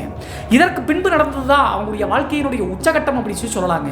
அப்படி என்ன நடந்துச்சு அப்படின்னு சொல்லி பார்த்தா, இந்த ராகவி மற்றும் சந்திரன் 2 பேரும் ராமேஸ்வரம் பரிகாரம் போவதற்கு முன்னாடி வரைக்கும் அந்த 1 வார காலகட்டமும் இந்த ராகவி மற்றும் சந்திரனுடைய அந்த இல்வாழ்க்கையை ஆரம்பிக்கவே இல்லைங்க. குறிப்பிட்ட மாதிரி சொல்லணும் அப்படின்னா அந்த தாம்பத்தியத்தில் ஈடுபடக்கூடாது அப்படின்னு சொல்லிட்டு அந்த பூசாரி சந்திரனுடைய அம்மா பாட்டு சொல்லியிருக்காங்க. அந்த காரணத்தினால இவங்க 2 பேர்த்தையும் சேர விடாமதாங்க வச்சிருக்காங்க. பரிகாரம் முடிக்கிற வரைக்கும் நீங்கள் விலகி இருங்க அப்படி சொல்லிட்டு ராமேஸ்வரம் போயிட்டு பரிகாரம் முடிச்சு திரும்பி ரிட்டன் வந்து அன்றைய இரவு வந்து இவங்களுடைய முதல் நாள் இரவு வந்து நடக்க ஆரம்பிக்குதுங்க. கிட்டத்தட்ட 1 மணி நேரம் 2 பேரும் பேசிட்டு இருந்து அதற்கடுத்து அந்த தாம்பத்தியத்தில் ஈடுபடலாம் அப்படின்னு சொல்லிட்டு சந்திரன் மற்றும் ராகவி முயற்சி செய்கிறாங்க. கிட்டத்தட்ட ஒரு 5 நிமிடத்திலேயேங்க நல்லா பேசிட்டு இருந்த ராகவி திடீர்னு வயிற்று வலி ஏற்பட்டு ஸ்டொமக் பெயின் ஆகுது அப்படின்னு சொல்லிட்டு பயங்கரமாக கதற ஆரம்பிக்கிறாங்க. சந்திரனுக்கு எதுவுமே புரியலைங்க. இதுவரைக்கும் நல்லா தான் இருந்தா என்ன ஆச்சு அப்படி சொல்லிட்டு. இருந்தாலும் ராமேஸ்வரம் தூரம் டிராவல் போயிட்டு வந்த காரணத்தினால நிறைய சாப்பிட்டாங்க இல்லையா, அதனால் இப்படி ஏற்பட்டிருக்கும் அப்படி சொல்லிட்டு அந்த ரிலேஷன்ஷிப்பில் இருக்கவே முடியலைங்க. ரொம்ப வலி தாங்க முடியாமல் இருந்த காரணத்தினால கடைசியாக சந்திரனுடைய அம்மா அப்பாவை கூப்பிட்டு அவளுக்கு வயிறு வலிக்குதுன்னு சொல்கிறாங்க அப்படி சொல்லிட்டு அன்றைய இரவு முழுவதும் அந்த இல்வாழ்க்கையில் ஈடுபடவே முடியலைங்க. அந்த நாள் தான் அப்படி இருக்கா அப்படி சொல்லிட்டு மறுபடியும் ஒரு 10 நாளுங்க எப்போதெல்லாம் இவங்க தாம்பத்தியத்தில் ஈடுபடலாம்னு சொல்லிட்டு இந்த சந்திரன் வந்து ராகவியை நெருங்குறாங்களோ அப்போதெல்லாம் ராகவி வந்து பார்த்தீங்கன்னா வயிறு வலிக்குது அப்படி சொல்லிட்டு கத்த ஆரம்பிச்சிருவாங்க. தன்னுடைய முன்னாள் கணவர் இறந்து 1.5 வருட காலகட்டங்கள் மறுபடியும் காதலிச்சு தானே ராகவி நம்மளை திருமணம் பண்ணிக்கிட்டா. எப்போதெல்லாம் இவகிட்ட பக்கத்தில் போகிறோமோ அப்போதெல்லாம் ஸ்டொமக் பெயின் சொல்கிறாளே, ஒருவேளை அந்த பையன் நினச்சிட்டு இருக்காளோ அப்படின்னு சொல்லிட்டு சந்திரனுக்கு கன்ஃபியூஸுங்க. இதை இருந்தாலும் அவங்க கிட்ட கேட்க முடியலைங்க. கடைசியாக 10 நாள் கழிச்சு ஒரு நாள் ஃபுல்லாக தண்ணி அடிச்சுட்டு நைட்டு வந்து ரூமில் இருக்கும்போது ராகவி கிட்ட கேட்டுறாருங்க, என்னாச்சு எப்போதெல்லாம் உன்னை தொட வரணும் அப்போதெல்லாம் வயிறு வலிக்குன்னு சொல்கிற, உண்மையை சொல்கிறியா பொய் சொல்கிறியா அப்படின்னு கேட்கும்போது ராகவி வந்து ஓன்னு அழுகுறாங்க. நீங்கள் எப்போது என்னை தொட வர்றீங்களோ அப்போதெல்லாம் எனக்கு வயிறு வலி அதிகமாகுது, என்னால் இதை எப்படி சொல்கிறது அப்படின்னு சொல்லி தெரியல, நான் ஏமாத்தல உண்மையை தான் சொல்கிறேன் அப்படின்னு சொல்கிறாங்க. அப்போது தான் இந்த சந்திரன் அப்படிங்கிறதுக்கு லைட்டாக ஏதோ தப்பு நடக்குது அப்படின்னு சொல்லிட்டு யோசிக்கிறாங்க. ஏன்னா ராகவி சொல்கிறது உண்மை அப்படி சொல்லிட்டு நல்லாவே தெரியுதுங்க, முகம் காமிக்குது. அப்படி இருக்கும்போது தன்னுடைய மனைவியை தொடப்போகும்போதெல்லாம் வயிற்று வலி எப்படி வருது அப்படி சொல்லிட்டு சந்திரனுக்கு குழப்பம் ஏற்பட்டு இது ஏதோ தப்பாக இருக்குது அப்படி சொல்லிட்டு புரிஞ்சுக்கிட்டாருங்க. அதற்கடுத்து டிப்ரெஷனில் அதிகமான சந்திரன் அப்படிங்கிறது என்ன பண்ணியிருக்காரு அப்படின்னு சொல்லி பார்த்தா அடுத்த நாள் காலையிலேங்க தன்னுடைய நெருங்கிய நண்பன் ஒருத்தர்கிட்ட நடந்த விஷயங்கள் அனைத்தையும் ஒன்று விடாமல் சொல்கிறாருங்க. சொன்ன உடனே அவர் வந்து பார்த்தீங்கன்னா ஒரு அறிவுரை சொல்கிறாருங்க, இது ஏதோ தப்பாக இருக்கு மாப்பிள்ள, அந்த பெண்ணுக்கு ஏற்கனவே திருமணமாகி அந்த நபர் வேற இறந்து போனார்ல, அந்த ஆன்மாவினுடைய வேலையாக கூட இருக்கலாம். ஒரு முனீஸ்வரன் கோவிலில் சாமி ஆடக்கூடிய ஒரு இடத்துக்கு வந்து பார்த்தீங்கன்னா கை காமிக்கிறாருங்க, அங்கே போனோம் அப்படின்னா என்ன ஏதுன்னு சொல்லிடுவாங்க அப்படி சொல்லிட்டு. உடனே தன்னுடைய நண்பன் சொன்னாரே ஏற்கனவே நம்மளுக்கு இதில் சந்தேகம் இருந்துச்சு அப்படி சொல்லிட்டு சந்திரன் அப்படிங்கிறவர் அந்த முனீஸ்வரன் சாமி ஆடக்கூடிய இடத்துக்கு போகிறாருங்க. அதுவும் ஒரு காட்டுக்குள்ளே இருக்கக்கூடிய கோவிலில் தாங்க அந்த சம்பவம் நடக்குது. வெள்ளிக்கிழமை மட்டும்தான் நைட்டு நடுசாமத்தில் நடக்கும். அந்த முனீஸ்வரன் கோவிலுக்கு போய் எலுமிச்சை மனமெல்லாம் வாங்கிட்டு நடுவில் உட்காந்துருக்காருங்க வரிசையில். கரெக்டாக இவருடைய டேர்ம் வந்த உடனே அந்த சாமி ஆடக்கூடிய முனீஸ்வரன் வந்திருக்கக்கூடிய அருள் வந்த பூசாரி வந்து பார்த்தீங்கன்னா சவுக்கு எடுத்து சந்திரனை அடிக்காத அடிக்கிறாருங்க. எதுக்கு அடிக்கிறாருன்னே தெரியலீங்க, ஏன் வந்த அப்படின்னு கூட கேள்வி கேட்காம அடிக்கிறாரு. கொடூரமானவன்டா நீ இங்கிருந்து கிளம்பு, நீ செய்த தவறுக்கு உனக்கு சாவு நிச்சயம் அப்படி சொல்லி சொல்றாருங்க அந்த சாமி ஆடக்கூடிய பூசாரி. ஒன்றும் புரியாத சந்திரன் வந்து பார்த்தீங்கன்னா அரண்டு போயிட்டாருங்க. சவுக்கில் அடின்னு அடித்த காரணத்தினால அந்த கோவில் ஊழியர்கள் சந்திரனை வெளியே போக சொல்லிட்டாங்க. இவன் எங்கிட்ட வர்றதுக்கு தகுதியானவனே கிடையாது, இவனை வெளியே அனுப்புங்க அப்படின்னு சொல்லிட்டு அந்த சாமி ஆடக்கூடிய பூசாரி சொன்ன காரணத்தினால வாங்கிட்டு வந்த எலுமிச்சங்கனியும் போட்டு அடி தாங்க முடியாமல் சந்திரன் வெளியே ஓடி வந்துட்டாருங்க. அந்த கோவிலை விட்டு வெளியே ஓடு வரும்போது நான் ஏற்கனவே சொன்ன மாதிரி அந்த முனீஸ்வரன் சாமி ஆடக்கூடிய பூசாரி என்ன சொல்லியிருக்காரு அப்படின்னா, நீ செஞ்ச தப்புக்கு உனக்கு சாவு நிச்சயம் அப்படின்னு மட்டும் சொல்றாருங்க. அதை கேட்ட உடனே சந்திரனுக்கு ஏதோ மனசுல தப்பு அப்படி சொல்லிட்டு புரிஞ்சிருச்சுங்க. மனசுக்குள்ளேயே பயம் கலந்த தயக்கத்தோடு அந்த இடத்த விட்டு வெளியே வந்து ஈச்சர் வண்டியை கொண்டு வந்து ஸ்டாண்டில் போட்டு நைட்டு ஒரு 11 மணி 12 மணி இருக்குங்க. லைட்டாக ட்ரிங்க்ஸ் சாப்பிட்டு ஏற்கனவே தன்னுடைய மனைவி இருந்தாலும் கூட அவங்கள தொட முடியல. ஸோ கோவிலில் வேற இப்படி சவுக்கு எடுத்து அடிக்கிறாங்க, நீ சாக போகிற அப்படின்னு சொல்லிட்டு எல்லாத்தையும் யோசிச்சு பார்த்து ட்ரிங்க்ஸ் அடிச்சுட்டு 11 மணி 12 மணி தோராயமாக நேராக வீட்டுக்கு வர்றாருங்க. வீட்டுக்கு வந்து ஈச்சர் வண்டியை வெளியே நிறுத்திட்டு அவங்களுடைய ஹாலை தாண்டி ராகவி இருக்கக்கூடிய ரூம்குள்ளே என்ட்ரி ஆகிறாருங்க. உள்ளே என்ட்ரி ஆகும்போது நான் ஏற்கனவே சொன்ன மாதிரி ஒரு லைட்டாக தண்ணி அடிச்சிருக்காரு இல்லையா, அங்கே ஒரு பயங்கரமான காட்சிங்க. என்ன ஆச்சு அப்படின்னு சொல்லி பார்த்தா ராகவி வந்து யாருக்கிட்டையோ பேசிகிட்டு இருக்காங்க. அது மட்டும் இல்லாமல் நார்மல் பேச்சு கிடையாதுங்க. இந்த ரிலேஷன்ஷிப்பில் தாம்பத்தியத்தில் இருக்கும்போது எப்படி முனகுவாங்க அந்த மாதிரி ஒரு முனகல் சத்தத்தோடு ராகவி வந்து அவங்களுடைய பெட்டில் உருண்டுட்டு இருக்காங்க. என்ன ஆச்சு அப்படின்னு சொல்லி பார்த்தா அந்த ரூமினுடைய கதவு பக்கத்தில் போயிட்டு கட்டலில் படுத்தக்கூடிய தன்னுடைய மனைவி யார் பார்த்து முனகரா அப்படின்னு சொல்லிட்டு பார்க்கும்போது சந்திரனுக்கு தன்னுடைய வாழ்நாளில் பார்க்கவே முடியாத ஒரு காட்சிங்க. என்ன ஆச்சு அப்படின்னு சொல்லி பார்த்தா தன்னுடைய மனைவியான ராகவி அப்படிங்கிறவங்க துணி இல்லாமங்க, துணி ஒன்றும் கூட இல்லைங்க. அதே நேரத்தில் கட்டலில் வந்து பார்த்தீங்கன்னா இந்த தாம்பத்தியத்தில் ஈடுபடுற மாதிரி கீழே படுத்துட்டு அப்படியே ஏதோ சைகை காமிக்கிறாங்க. அப்போது யாரோட இப்படி இருக்காங்க அப்படின்னு சொல்லிட்டு உத்து பார்க்கும்போது சந்திரனுக்கு தூக்கி வாரி போட்டுச்சுங்க. அது வேற யாரும் கிடையாதுங்க, தன்னுடைய இறந்து போன ராகவியினுடைய முன்னாள் கணவர் இருக்காருல்ல வினோத்தினுடைய ஆன்மாவினுடைய வேலை தாங்க. அது கண்ட்ரோல் பண்ணுச்சா அல்லது தூக்கத்தில் இப்படி பண்ணுச்சா அப்படின்னு சொல்லி தெரியலிங்க. அந்த ஆன்மா ராகவியோடு அந்த தாம்பத்தியத்தில் ஈடுபடுற மாதிரி பண்ணிட்டு இருக்குங்க. துணி ஒன்றும் கூட இல்லை. அதற்கடுத்து அதை காட்சியை பார்த்த உடனே சந்திரனுக்கு தூக்கி வாரி போட்டுச்சுங்க. என்னதான் இருந்தாலும் தற்போது தன்னுடைய மனைவிங்க அது. உடனே பயங்கர சத்தம் போட்டாருங்க இந்த சந்திரன் அப்படிங்கிறவரு. அப்படி சத்தம் போட்ட உடனே பக்கத்து ரூம் இருக்கக்கூடிய சந்திரனுடைய அம்மா அப்பா ஓடி வர்றாங்க. அவங்க டக்குன்னு உள்ளே வந்தாங்க அப்படின்னா தன்னுடைய மனைவி வந்து நிர்வாண குளத்தில் இருக்காங்களே அப்படின்னு சொல்லிட்டு தடுத்து நிறுத்திட்டாருங்க சந்திரன் அப்படிங்கிறவரு. அதே நேரத்தில் இவர் சத்தம் போட்ட உடனே அந்த வினோத்தினுடைய ஆன்மா வந்து சரட்டுன்னு அப்படியே காற்றில் கரைய மாதிரி கரைஞ்சிருச்சுங்க. அதற்கடுத்து சந்திரனுடைய அம்மாவை மட்டும் உள்ளே அனுப்புறாருங்க. உள்ளே அவங்களுடைய அம்மா போய் பார்க்கும்போது அப்படியே ஒரு ட்ரெஸ் இல்லாமல் திரும்பி படுத்த மாதிரி படுத்துக்கிட்டாங்க இந்த ராகவி அப்படிங்கிறவங்க. அதற்கடுத்து போர்வை எடுத்து போத்தி விட்டு ராகவி எழுப்புறாங்க. சந்திரன் மற்றும் அவங்களுடைய அம்மா என்ன பாப்பா ஆச்சு அப்படின்னு சொல்லி கேட்கும்போது எதுவுமே பேசலைங்க. சந்திரனை வந்து பார்த்தீங்கன்னா உத்து பார்த்துட்டு அப்படியே மறுபடியும் படுத்துக்கிட்டாங்க. சரி காலையில் கேட்டுக்கலாம்டா, அவள் தூங்கிட்டு அப்படின்னு சொல்லிட்டு சந்திரனுடைய அம்மா சொல்லிட்டாங்க. என்ன ஆச்சு அப்படின்னு சொல்லிட்டு சந்திரனும் வந்து பார்த்தீங்கன்னா அவங்களுடைய அம்மா கிட்ட சொல்லலை, அந்த ஆன்மா வந்து இப்படிலாம் பண்ணிச்சு அப்படின்னு சொல்லிட்டு சொல்லலை. அதற்கடுத்து விடிய வந்து பார்த்தீங்கன்னா அந்த கட்டலில் தூங்கவே இல்லைங்க, பக்கத்திலே உட்காந்துருக்காரு. அதே நேரத்தில் இது எப்படி சாத்தியம் அப்படின்னு சொல்லிட்டு இந்த சந்திரனுக்கு ஒன்றும் புரியலிங்க. இறந்து போன ஆன்மா ஒரு பெண்ணை இப்படி பண்ண முடியுமா அப்படின்னு சொல்லிட்டு பயம் கலந்த தோட்டத்தோடையே இருக்காருங்க. விடிய தூங்காம மனசுக்குள்ளேயே போட்டு புடுங்கிட்டு இருந்து காலையில் 5:30 மணி தோராயமாக இந்த ராகவி அப்படிங்கிறவங்க முடிச்சு எந்திரிச்சிருக்காங்க. முடிச்சு எந்திரிச்சு சந்திரனை பார்த்து புன்சிரிப்பு சிரிக்கிறாங்க. அது மட்டும் இல்லாமல் அந்த அவங்களுடைய ட்ரெஸ் எல்லாமே சைடில் கட்டலில் கிடக்குதுங்க. அதை எடுத்து ட்ரெஸ்ஸை மாற்றிட்டு இருக்கும்போது இவர் சந்திரன் கேள்வி கேட்குறாருங்க. என்னடி ஆச்சு நைட்டு வந்து பார்த்தீங்கன்னா ஏன் இப்படி படுத்திருந்த அப்படின்னு சொல்லி கேட்கும்போது, சும்மா இருங்க விளையாடாதீங்க, நைட்டு நீங்கள் தானே என் கூட இருந்தீங்க அப்படின்னு சொல்கிறாங்க. இதை கேட்ட உடனே சந்திரனுக்கு தூக்கி வாரி போட்டுருச்சுங்க. நைட்டு நம்ம வரும்போதே அந்த ஆன்மா வந்து பார்த்தீங்கன்னா தாம்பத்தியத்தில் ஈடுபட்டு இருந்துச்சு. ஆனால் அதெல்லாம் தெரியாமல் நம்ம தான் பண்ணோம் அப்படின்னு சொல்கிறாளே அப்படின்னு சொல்லிட்டு திருப்பி கேள்வி கேட்கவே முடியலைங்க. இவர் தான் தத்ரூபமாக பார்த்துட்டாரு, இறந்து போன கணவனுடைய ஆன்மா தான் இதை பண்ணிச்சு அப்படின்னு சொல்லிட்டு. இதை சொன்னால் ராகவி எப்படி நம்புவாங்க? அவங்களையும் அந்த ஆன்மா வந்து கண்ட்ரோல் பண்ணியிருக்க மாட்டேங்க, சந்திரன் மாதிரி காமிச்சு அந்த தாம்பத்தியத்தில் ஈடுபட்டிருக்கு. ஸோ இதையெல்லாம் நினச்சி சந்திரன் இதை எங்கே வெளியே சொல்கிறது அப்படின்னு சொல்லிட்டு புரியலைங்க. அதற்கடுத்து மறுபடியும் குடிக்க ஆரம்பிச்சிட்டாருங்க இந்த சந்திரன் அப்படிங்கிறவர். இந்த விஷயத்தை யாருக்கிட்ட எப்படி சொல்கிறது அப்படின்னு சொல்லிட்டு தெரியாமல் அந்த நாள் முழுவதுமே நடந்த நிகழ்வுன்னு யோசிச்சு பார்த்து சந்திரன் வேலைக்கே போகலிங்க. அருகாமையில் இருக்கக்கூடிய டாஸ்மாகில் போய் குடிச்சிட்டு வந்துட்டாரு. அடுத்த நாள் வந்து பார்த்தீங்கன்னா சரி வேலைக்கு போகலாம்னு சொல்லிட்டு ஈச்சர் வண்டி எடுத்துகிட்டு போயிட்டு நைட்டு குடிச்சிட்டு மறுபடியும் வந்துட்டு இருக்காருங்க கிராமத்தை நோக்கி. ஒரு 12 மணி தோராயமாக அப்படி வந்துட்டு இருக்கும்போது ஒரு பர்டிகுலர் இடத்துக்கு வந்த உடனே இவர் ட்ரிங்க்ஸ் அடிச்சிட்டு இருக்கக்கூடிய காரணத்தினால ரெஸ்ட் ரூம் போகலாம்னு சொல்லிட்டு வண்டியை ஓரங்கட்டி நிறுத்திட்டு ரெஸ்ட் ரூம் போயிட்டு மறுபடியும் ஈச்சர் வண்டியில் ஏறாருங்க. வண்டியில் ஏறிட்டு கரெக்டாக கிராமத்தை நோக்கி கொஞ்சம் தூரம் வந்துகிட்டே இருக்கும்போது யதார்த்தமாக லெஃப்ட் சைடு திரும்பி பார்க்குறாருங்க. வண்டி ஸ்டேரிங்க்கு லெஃப்ட் சைடு பேசஞ்சர் சீட் இருக்கும் இல்லையா, ஈச்சர் வண்டியில் திரும்பி பார்க்குறாரு. திரும்பி பார்க்கும்போது மறுபடியும் இந்த சந்திரனுக்கு பெரிய ஷாக்குங்க. என்ன ஆச்சு அப்படின்னு சொல்லி பார்த்தா அந்த ஈச்சர் வண்டியினுடைய அடுத்த சைடில் வந்து பார்த்தீங்கன்னா வினோத் அப்படிங்கிற அந்த நபரினுடைய ஆன்மா தத்ரூபமாக உட்காந்துட்டு இருக்குங்க. அது மட்டும் இல்லாமல் வண்டி ஓட்டக்கூடிய சந்திரனையே ஆவேசமாக பார்க்குதுங்க.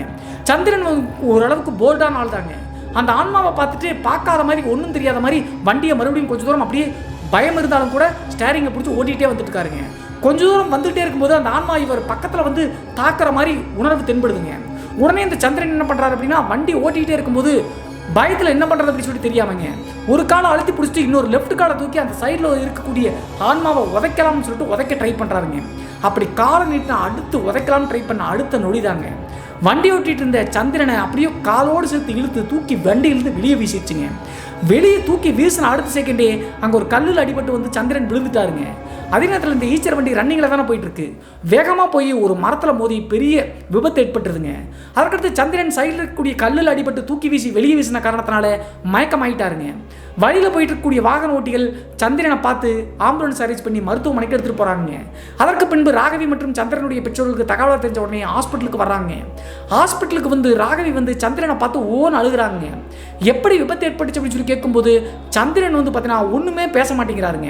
திருதிருன்னு முடிக்கிறாருங்க. ராகவியை இப்போது பார்க்கக்கூடிய பார்வையே வேற மாதிரி இருக்கு. அதே நேரத்தில் கொஞ்சம் கோபமாகவே ராகவியை பார்க்குறாருங்க இந்த சந்திரன் அப்படிங்கிறவர். என்னாச்சு தன்னுடைய கணவரை இப்படி பார்க்குறாங்களே அப்படின்னு சொல்லிட்டு ராகவிக்கும் ஒன்றும் புரியலைங்க. சந்திரனை வந்து அந்த புல் பண்ணி வெளியே தூக்கி வச்சில்ல அப்போதே வினோத்தினுடைய ஆன்மா பொசஸ் பண்ணி வச்சுங்க சந்திரனை. அது யாருக்குமே தெரியலைங்க. சந்திரனுடைய பெற்றோருக்கும் தெரியல, ராகவிக்கும் தெரியல. அந்த காரணத்தால் தான் சந்திரனுடைய உடம்பில் இருக்கக்கூடிய வினோத்தினுடைய ஆன்மா ராகவியை பார்த்து முறைச்சிக்கிட்டே இருந்திருக்குங்க மறுமணம் பண்ணிக்கிட்ட காரணத்தினால. கடைசியாக 3-4 நாட்கள் இருந்து டிஸ்சார்ஜ் ஆகி வரும்போதும் கூட ராகவியை பார்க்கக்கூடிய பார்வை மற்றும் எதுவுமே பேச மாட்டேங்கிறாருங்க. மருத்துவர்கள்ட்ட போய் கேட்கும்போது அவர் தலையில் அடிபட்டு இருக்கக்கூடிய காரணத்தினால கொஞ்சம் அப்படி தான் இருப்பார், போக போக நார்மல் ஆயிடுவார் அப்படின்னு சொல்லிட்டு சொல்லி வீட்டுக்கு அனுப்பி வச்சிருக்காங்க. வீட்டுக்கு வந்து ராகவியோட பேசவே இல்லைங்க, சந்திரனுடைய அப்பா அம்மாட்டையும் பேசல. கிட்டத்தட்ட 3 நாட்கள் 4 நாட்கள் கழிச்சு ஒரு நாள் இரவு வந்து மாத்திரையெல்லாம் கொடுத்துட்டு போய் பெட்டில் படுக்கலாம்னு சொல்லிட்டு தன்னுடைய கணவரோடு ராகவி போய் படுத்து தூங்குறாங்க. அவ்வளவு அடிபட்டு வழியில் இருக்கக்கூடிய சந்திரன் அன்றைய நாள் தான் வந்து பார்த்தீங்கன்னா ராகவியை தொடர முயற்சி செய்கிறாருங்க. தன்னுடைய மனைவி மேலே கையை வச்சு அந்த தாம்பத்தியத்தில் ஈடுபடுற மாதிரி அந்த ட்ரை பண்ணுறாருங்க. பண்ண உடனே ராகவியும் எதுவும் ரியாக்ட் பண்ணலிங்க, சரி அப்படின்னு சொல்லிட்டு அக்செப்ட் பண்ணிக்கிறாங்க. அப்போது தான் முதல் முறை இந்த சந்திரன் மற்றும் ராகவிக்கு அந்த தாம்பத்தியமே நடக்குதுங்க. ஆனால் அவங்களுக்கெல்லாம் தெரியும் சந்திரனுடைய உடம்பில் இருக்கக்கூடியது வினோத்தினுடைய ஆன்மா தான் அப்படி சொல்லிட்டு. அந்த தாம்பத்தியத்தில் ஈடுபட்டு இருக்கும்போது டக்குன்னு சடனாக ஒரு பர்டிகுலர் டைமில் பயங்கர ஆவேசமாக சந்திரன் வந்து பார்த்தீங்கன்னா ராகவியை ஃபோர்ஸ் பண்ணி இது பண்ணுறாருங்க. தாங்க முடியாத ராகவி பெட் லைட் போட்டு இருட்டாக தானே இருக்கு, என்ன பண்ணுறீங்க அப்படின்னு சொல்லி கேட்கும்போது ஒரு செகண்ட் 2 செகண்டில் சந்திரனுடைய முகத்தோற்றம் அப்படியே வினோத்தினுடைய முகத்தோற்றம் மாதிரி இருந்திருக்குங்க. அதே நேரத்தில் தன்னுடைய முன்னாள் கணவரான வினோத் வந்து ஆக்சிடென்ட் ஆகி இறக்கும்போது தலையிலாம் அடிபட்டு ரத்தமாக இருந்துச்சுங்க. அந்த ஆன்மாவுடைய முகத்தோற்றத்தை வந்து பார்த்தீங்கன்னா சந்திரனுடைய முகத்தில் டக்குன்னு ராகவி பார்த்துட்டு தள்ளி விட ட்ரை பண்ணுறாங்க. ஆனால் எவ்வளவு முயற்சி செய்தும் சந்திரன்கிட்ட இருந்து ராகவி தப்பிக்க முடியலைங்க. அதற்கடுத்து வேற வழி இல்லாமல் பயங்கரமாக சத்தம் போட்ட உடனே சந்திரனுடைய அம்மா அப்பா ஓடி வர்றாங்க. ஓடி வந்து 2 பேர்த்தையும் பிரித்து ராகவியை வந்து பார்த்தீங்கன்னா சந்திரன்கிட்ட இருந்து காப்பாற்றுறாங்க. அப்படி காப்பாற்றி ராகவியை வெளியிழுத்த உடனே கட்டல் உட்காந்துட்டு சந்திரன் ஆவேசமாக பேசுகிறாருங்க. நீ வாடி, அவன் கூப்பிட்டா போற இல்லடி, நான் கூப்பிட்டா வரமாட்டே அப்படின்னு சொல்லிட்டு அசிங்கமாக பேசுறாருங்க. என்ன ஆச்சு உனக்கு அப்படின்னு சொல்லிட்டு சந்திரனுடைய அப்பா அம்மா கேட்கும்போது, உன் மகன் இல்லை நான் வினோத் அப்படின்னு சொன்ன உடனே ராகவிக்கு தூக்கி வாரி போட்டுருச்சுங்க. அப்போது ராகவியும் வந்து பார்த்தீங்கன்னா 1 செகண்ட் 2 செகண்டில் என்னுடைய இறந்து போன 1.5 வருட காலகட்டத்துக்கு முன்னாடி இறந்து போன கணவனுடைய முகத்தோற்றத்தை சந்திரனுடைய முகத்தில் பார்த்து அப்படி சொல்லியிருக்காங்க. அதற்கடுத்து பேய் பிடிச்சிருச்சு அப்படின்னு சொல்லிட்டு அப்போதே புரிஞ்சிருச்சுங்க. அப்போது சந்திரனுடைய அப்பா அம்மா எப்படியாவது பூசாரியை கூப்பிட்டு வந்து இந்த பேய் ஓட்டணும்னு சொல்லிட்டு அவசரமாக லோக்கல் இருக்கக்கூடிய பூசாரியை பார்ப்பதற்காக பைக் எடுத்துகிட்டு போயிட்டாருங்க. அந்த டைமில் தான் இடையில சந்திரனுடைய உடம்புலேருந்து வினோத்தினுடைய ஆன்மா சொன்ன விஷயத்தை கேட்டு ராகவிக்கு தூக்கி வாரி போட்டுச்சுங்க. என்ன சொல்லியிருக்கு அப்படின்னு சொல்லி பார்த்தா, என்னை கொன்னவனையே நீ கல்யாணம் பண்ணியிருக்கிறியா அப்படின்னு சொல்லிட்டு ஆவேசமாக சந்திரனுடைய வாயினால் வினோத்தினுடைய ஆன்மா கத்துதுங்க. இதை கேட்ட உடனே ராகவி மிரண்டு போயிட்டாங்க. ராகவிக்கு மட்டும் இல்லைங்க, அவங்களுடைய அம்மாவுக்கும் பெரிய ஷாக் தாங்க. என்னடா இப்படி சொல்கிறா அப்படி சொல்லிட்டு. அதே நேரத்தில் பக்கத்து வீட்டில் இருக்கக்கூடிய ராகவியினுடைய சொந்தக்காரங்க, சந்திரனுடைய சொந்தக்காரங்க நிறைய வாலிபர்கள்லாம் வந்து வேடிக்கை பார்த்துட்டு இருக்காங்க. சந்திரனை வந்து பார்த்தீங்கன்னா ஒரு ரூம்குள்ளே அடைச்சி விட்டா இப்படி பேசுகிறாரு, என்னை கொன்னது இவன் தான் அப்படி சொல்லிட்டு. அதற்கடுத்து சந்திரனுடைய அப்பா வந்து பார்த்தீங்கன்னா ஒரு பூசாரியை கூப்பிட்டு வந்து நேராக வந்து கதவை திறந்து பொசஸ் ஆகிருக்கக்கூடிய சந்திரனை உட்கார வச்சு கேள்வி கேட்க ஆரம்பிக்கிறாருங்க. எதற்காக இப்போ நீ வந்திருக்க, உன் வாழ்க்கை தான் முடிஞ்சிருச்சு இல்லை, அந்த பெண்ணுடைய வாழ்க்கையை வாழ விடு அப்படின்னு சொல்லி கேட்கும்போது மறுபடியும் வந்து பார்த்தீங்கன்னா சந்திரனுடைய உடம்புலேருந்து அந்த வினோத்தினுடைய ஆன்மா என்ன சொல்லுது அப்படின்னா, நீங்கள்லாம் என்ன நினச்சிட்டு இருக்கீங்க, நான் சாதாரணமாக வேற யாராவது அடிச்சு தான் செத்த நினச்சிங்களா, என்னை திட்டம் போட்டு கொன்னதே இவன் தான், இந்த சந்திரன் தான் அப்படி சொல்லி சொல்லுதுங்க. சொன்ன உடனே ராகவி இதை கேட்டு மயக்கம் போட்டு பொத்துன்னு விழுந்துட்டாங்க. ராகவியினுடைய அப்பா அம்மாவும் வந்துட்டாங்க. அப்போது உற்றார் உறவினர்கள் எல்லாத்தையும் வெளியே அனுப்புகிறாங்க. ஏன்னா இந்த விஷயம் ரொம்ப சென்சிட்டிவாக இருக்குது. எல்லாத்தையும் வெளியே அனுப்பிட்டு அந்த பூசாரி ஒவ்வொன்றா கேட்கும்போது நடந்த விஷயங்கள் அனைத்தையும் வினோத்தினுடைய ஆன்மா சந்திரனுடைய உடம்புலேருந்தே சொல்லுதுங்க. ஆக்சுவலாக என்ன நடந்திருக்கு அப்படின்னு சொல்லி பார்த்தா, ராகவி மற்றும் வினோத்துக்கு கல்யாணம் 1.5 வருட காலகட்டங்கள் கழிச்சு தானே இறந்து போனார். ஐடி நிறுவனத்துக்கு போயிட்டு வரும்போது சந்திரன் என்ன பண்ணியிருக்காரு அப்படின்னா, 1 வருடம் 1.5 வருடம் ராகவியே நினச்சிட்டு இருந்தார் இல்லையா. ஒரு நாள் ஒரு கொடூரமான திட்டம் போடுறாருங்க இந்த சந்திரன் அப்படிங்கிறவர். குடிக்கடிமையாகி அந்த டைம் வந்து பார்த்தீங்கன்னா தஞ்சாவூரில் அலைஞ்சிக்கிட்டே இருந்தார்ல. இவர் என்ன பண்ணியிருக்காரு அப்படின்னா, தன்னுடைய சொந்த ஈச்சர் வண்டி எடுத்துகிட்டு கோயம்புத்தூர் ஸ்டாண்டில் போய் கொஞ்ச நாள் அங்கே இருக்கலாம் அப்படின்னு சொல்லிட்டு கிளம்பிட்டாருங்க. ஏன்னா கோயம்புத்தூரில் தான் ராகவி மற்றும் வினோத் இருந்திருக்காங்க. அப்போது ஏற்கனவே வந்து பார்த்தீங்கன்னா ராகவியினுடைய க்ளோஸ் ரிலேஷன்ஸில் இருக்கக்கூடிய வாலிபர்கள் நிறைய பேர் அவங்களுடைய ராகவியினுடைய அட்ரஸ் எல்லாம் சொல்லியிருக்காங்க இருக்கக்கூடிய வீட்டை பற்றி. ஸோ அந்த ஏரியாவில் போய் ஈச்சர் வண்டி நிறுத்திட்டு அங்கேயே கிட்டத்தட்ட ஒரு 20 நாள் 30 நாள் இருந்திருக்காருங்க. இவர் என்ன கொடூரமான திட்டம் தீட்டியிருக்காரு அப்படின்னு சொல்லி பார்த்தா, கோயம்புத்தூரில் போய் இங்கே இருந்த 20 நாளும் இந்த வினோத் அப்படிங்கிறவர் எங்கே வெளியே போகிறாரு, எப்போது வேலைக்கு போகிறாரு, எப்போ ரிட்டர்ன் வர்றாரு அப்படின்னு சொல்லிட்டு எல்லாத்தையும் மறைஞ்சிருந்து பார்த்துக்கிட்டே இருந்திருக்காருங்க. கிட்டத்தட்ட 20 நாள் வினோத் வெளியே போகிறது வர்றது எந்த டைம் அப்படின்னு சொல்லிட்டு ரோடு கீடு எல்லாத்தையும் பார்த்து வச்சுட்டாருங்க. அதே மாதிரி 15 நாள் கரெக்டாக பார்த்து வச்சு ஸ்கெட்ச் போட்டுங்க. திரும்பி ரிட்டர்ன் ஒரு நாள் 3 மணிக்கு ஸ்கிரிப்டுக்கு போயிட்டு நைட்டு 11 மணிக்கு பைக்கில் வருவார்ல 1 மணிக்கு, அந்த டைம் ரிட்டர்ன் வரக்கூடிய டைமில் வந்து பார்த்தீங்கன்னா தன்னுடைய ஈச்சர் வண்டி எடுத்துகிட்டு போய் பின்னாடி இருந்து அடிச்சு தான் தூக்கி சைடில் வந்து விழுந்து வினோத் இறந்துருக்காருங்க. திட்டம் போட்டு தான் சந்திரன் இதை பண்ணியிருக்காரு. 2 வீலரில் போயிட்டு இருந்த வினோத்தை ஆக்சிடென்ட் படுத்தி இறக்க வச்சுட்டு வண்டி நிறுத்தாமல் நேராக சந்திரன் போயிட்டாருங்க. அதற்கு பின்பு காவல்துறையினரும் வந்து பார்த்தீங்கன்னா எந்த வண்டி அப்படி சொல்லி செக் பண்ணி பார்க்கும்போது கண்டே பிடிக்க முடியலைங்க. அந்த ஏரியாவில் சிசிடிவி கேமராலாம் கிடையாது. ஸோ இந்த விஷயங்கள் அனைத்தையும் சந்திரனுடைய உடம்புலேருந்தே வினோத்தினுடைய ஆன்மா அப்படியே சொல்லுதுங்க. திட்டம் போட்டு தான் இந்த கொடூரமான விஷயத்தை சந்திரன் செஞ்சுருக்காருங்க. அப்படி இறந்து போயிட்டா அப்படின்னா மறுபடியும் கிராமத்துக்கே ராகவி வந்துருவாங்க. மறுமணத்துக்கு கேட்டோம் அப்படின்னா அவங்களுடைய அப்பா அம்மா கொடுத்துருவாங்க அப்படின்னு சொல்லிட்டு பிளான் பண்ணி தாங்க இதெல்லாம் செஞ்சிருக்காரு. இவர் நினச்ச மாதிரியே 1 வருடம் 1.5 வருட காலகட்டம் கழிச்சு ராகவியை போய் பெண் கேட்கும்போது ராகவியினுடைய அப்பா அம்மா பொண்ணு கொடுத்துட்டாங்க. ஸோ எல்லாமே நல்லபடியாக போயிடும் அப்படின்னு சொல்லிட்டு சந்திரன் நினைக்கும் போது அதற்கடுத்து தான் வினோத்தினுடைய ஆவியினுடைய ஆட்டமே தொடங்கியிருக்குங்க. இந்த விஷயங்கள் அனைத்தையும் ஒன்று விடாமல் சொன்ன உடனே தூக்கி வாரி போட்டுருச்சுங்க சந்திரன் மற்றும் அவங்களுடைய அம்மா அப்பாவுக்கு, அந்த பூசாரிக்கும். இதெல்லாம் நெருங்கின வாலிபர் ஒருத்தர் கேட்டுகிட்டே இருந்திருக்காருங்க. கடைசியாக எல்லாத்தையும் கேட்டு அந்த பக்கத்து வீட்டு ரிலேஷன் வாலிபர் என்ன பண்ணிட்டார் அப்படின்னா காவல்துறைக்கு இன்ஃபார்ம் பண்ணிட்டாருங்க. ஏற்கனவே வந்து பார்த்தீங்கன்னா கோயம்புத்தூரில் விபத்து ஏற்பட்டு இறந்து போன வினோத்தினுடைய கேஸ் இன்னும் மூடாமல் தான் இருக்காங்க. எந்த வண்டி அப்படின்னு சொல்லிட்டு கண்டுபிடிக்காமல் இருக்காங்க. இப்படி ஒரு தகவல் இங்கே பேசிகிட்டு இருக்காங்க. ஒரு பையனுடைய உடம்புல தான் ஆவி சொல்லுது அப்படின்னு சொல்லிட்டு பேசிட்டு இருக்காங்க. நீங்கள் வேணால் செக் பண்ணி பாருங்க அப்படின்னு சொல்லிட்டு ஃபோன் பண்ணி சொல்லிட்டாருங்க. அதற்கு பின்பு லோக்கல் காவல்துறையினர் கோயம்புத்தூர் காவல்துறையினருக்கு இன்ஃபார்ம் பண்ணி அங்கிருந்து வந்து பார்த்தீங்கன்னா சந்திரனை அரெஸ்ட் பண்ணுறாங்க. அரெஸ்ட் பண்ணும்போது சந்திரன் நார்மலாக தாங்க இருக்காரு. ராகவியை வந்து பார்த்தீங்கன்னா அவங்களுடைய அம்மா அப்பா கூட்டிகிட்டு போயிட்டாங்க.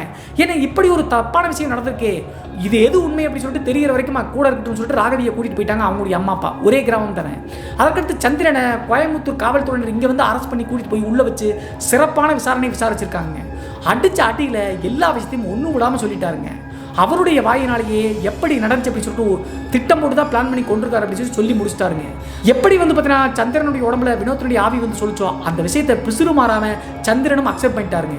அதற்கு பின்பு இவர் தான் கொண்டது அப்படின்னு சொல்லிட்டு திட்டம் போட்டு பிளான் பண்ணாங்க அப்படின்னு சொல்லிட்டு சந்திரனை வந்து அரெஸ்ட் பண்ணி நீதிமன்றத்தில் ஆஜர்படுத்தி எடுத்து போய் ஆயுள் தண்டனை நம்ம கொடுத்து வச்சிருக்காங்க. 2015 காலகட்டத்தில் நடந்தது. இது நியூஸ்லாம் வந்துச்சு அப்படின்னு சொல்கிறாங்க. இந்த பேய் விஷயத்தெல்லாம் சொல்லல, தன்னை காதலிச்ச பெண் வேறொரு நபரை திருமணம் பண்ணி காதலி மேல் இருக்கக்கூடிய முகத்தினால கணவரை கொன்ற வாலிபர் அப்படின்னு சொல்லிட்டு நியூஸில் வந்துச்சுன்னு சொல்கிறாங்க. 2015 மட்டும் தான் சொல்கிறாங்க. அக்யூரேட்டாக சொல்ல வேணாம் பிரதர், இந்த விஷயமெல்லாம் தெரிஞ்சிடும் அப்படின்னு சொல்லிட்டு இந்த மின்னஞ்சல் என்ன பண்ண அந்த கிராமத்தை சேர்ந்த நாராயணன் வந்து பார்த்தீங்கன்னா டேட் இதெல்லாம் சொல்ல வேணாம் பிரதர் அப்படின்னு சொல்லிட்டாருங்க. அதே நேரத்தில் இப்போ நான் சொன்ன இந்த கேரக்டருடைய நேம்கள் எல்லாமே மாற்றி தாங்க சொல்லியிருக்கேன். இந்த சம்பவத்தில் நாம தெரிஞ்சுக்க வேண்டியது என்ன அப்படின்னு சொல்லி பார்த்தா, அந்த வினோத் அப்படிங்கிற அப்பாவி நபரினுடைய உயிர் போனதுக்கு காரணம் இந்த கொடூரமான எண்ணம் கொண்ட இந்த சந்திரன் அப்படிங்கிறவர் தாங்க. இவர் வந்து ஆயுள் தண்டனை பெற்று உள்ளே போனது நல்லது தாங்க. அதே நேரத்தில் வினோத்தினுடைய அம்மா தன்னுடைய சாவுக்கு காரணமான நபரை அவருடைய உடம்புலேருந்தே போய் நீதி கேட்டு இவன் தான் குற்றவாளி அப்படின்னு சொல்லிட்டு காமிச்சது பெரிய ஆச்சரியம் தாங்க. இந்த சம்பவத்தை பற்றிய உங்களுடைய கருத்து என்ன அப்படின்னு சொல்லிட்டு மறக்காம கமெண்ட் பாக்ஸில் கமெண்ட் பண்ணுங்க. இது போன்று உங்களுடைய வாழ்க்கையிலும் ஏதாவது திகில் சம்பவம் நடந்துருச்சுன்னா இந்த மின்னஞ்சல் மூலியமாக அதை ஷேர் பண்ணலாங்க. ஒருவேளை மின்னஞ்சலில் டைப் பண்ணுறது கஷ்டமாக இருந்துச்சு அப்படின்னா நம்ம சேனலோட இன்ஸ்டாகிராம் லிங்கை கீழே டிஸ்கிரிப்ஷனில் கொடுத்துருக்காங்க. அதில் போய் ஃபாலோ பண்ணிவிட்டு வாய்ஸ் நோட்டாக கூட ஷேர் பண்ணலாங்க. இது வரைக்கும் நம்ம சேனலை நீங்கள் சப்ஸ்கிரைப் பண்ணாமல் பார்த்துட்டு இருந்தாலும் சரி, புதிய பார்வையாளராக இருந்தாலும் சரி, வீடியோக்கு கீழே இருக்கக்கூடிய சப்ஸ்கிரைப் பட்டன் மற்றும் பெல் ஐக்கான் இரண்டையுமே கிளிக் பண்ணிடுங்க. நம்ம மீண்டும் இன்னொரு உண்மை சம்பவத்துடன் திகில் நிகழ்வுடன் உங்களை சந்திக்கும் வரை நான் உங்கள் சிவா.